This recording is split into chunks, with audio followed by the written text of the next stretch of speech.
High in the mountains of northern Thailand, in the notorious Golden Triangle, the fortunes of a remote hill tribe are turning. Gone are the dark days of opium farming. In its place, a crop that is both legal and lucrative. And thanks to Canadians' thirst for what they have to offer, the people of Doi Chaang are at last raising their village out of poverty.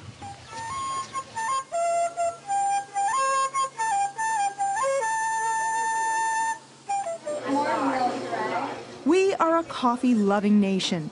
The average Canadian consumes nearly 1,000 cups every year. But increasingly, we're demanding more than a heady aroma and full-bodied taste. We want to know that the people who grow our beans are being paid fairly for their work. People like the Akha of northern Thailand.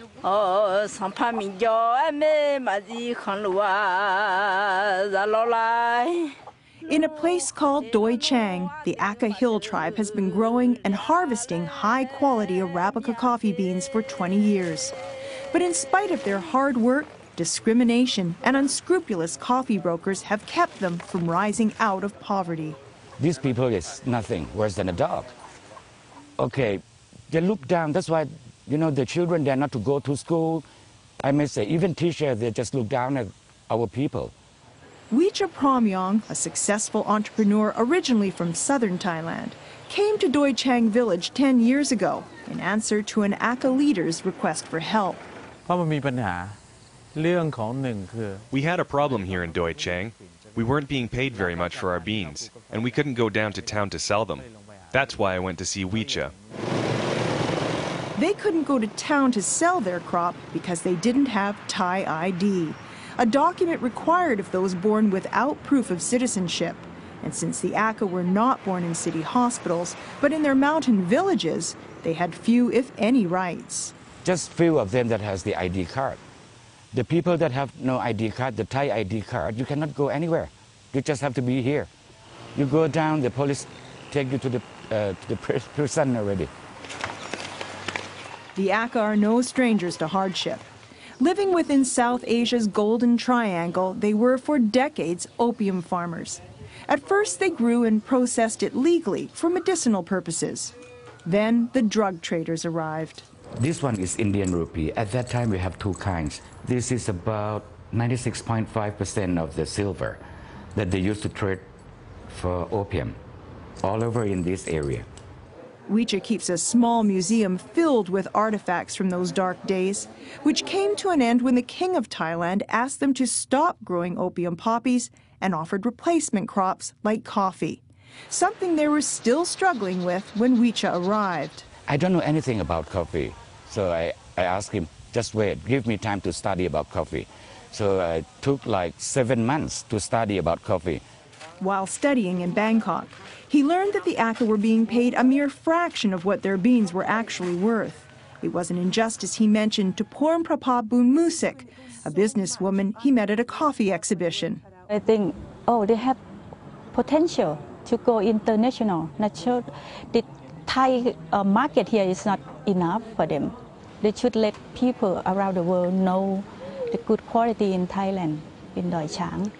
Up to now, Thai coffee wasn't known for its quality. Supercharged, bitter-tasting Robusta was pretty well the only bean grown in the country.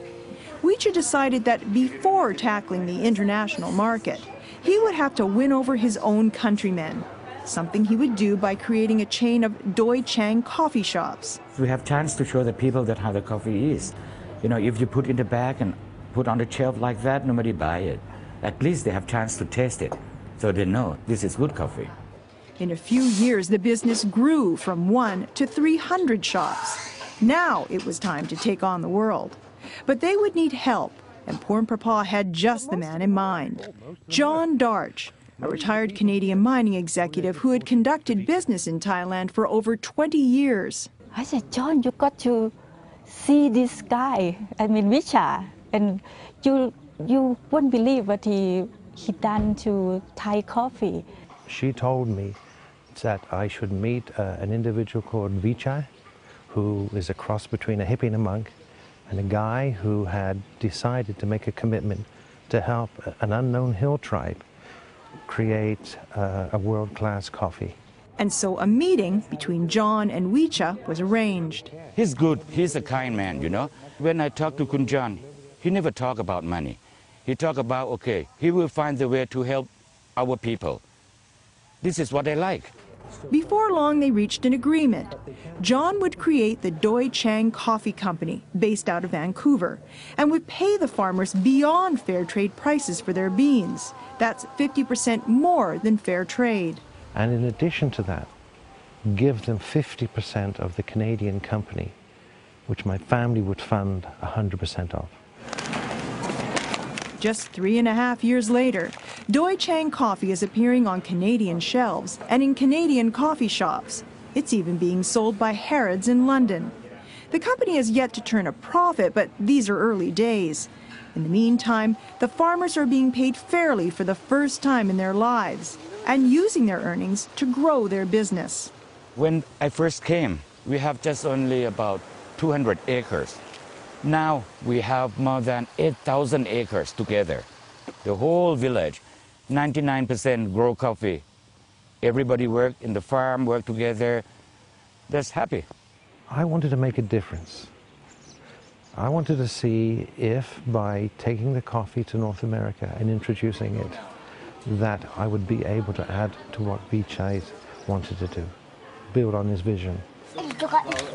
And in so doing, help the Akha to help themselves.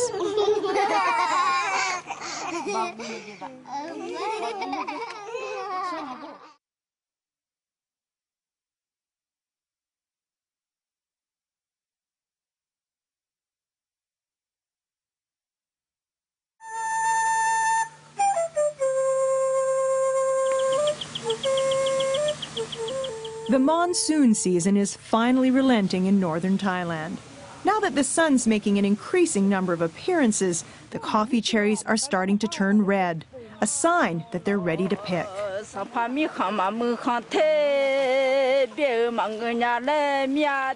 Akha Hill tribe has come a long way since Wicha Pramyong arrived 10 years ago, devoting his full-time efforts, free of charge, to help these hard-working people grow and sell their high-quality Arabica beans, not just in Thailand, but in some of the world's top coffee-drinking countries. I even promised that one day we will go to sell in America, in Europe, in Canada, all over. That's since the first year that I promised them.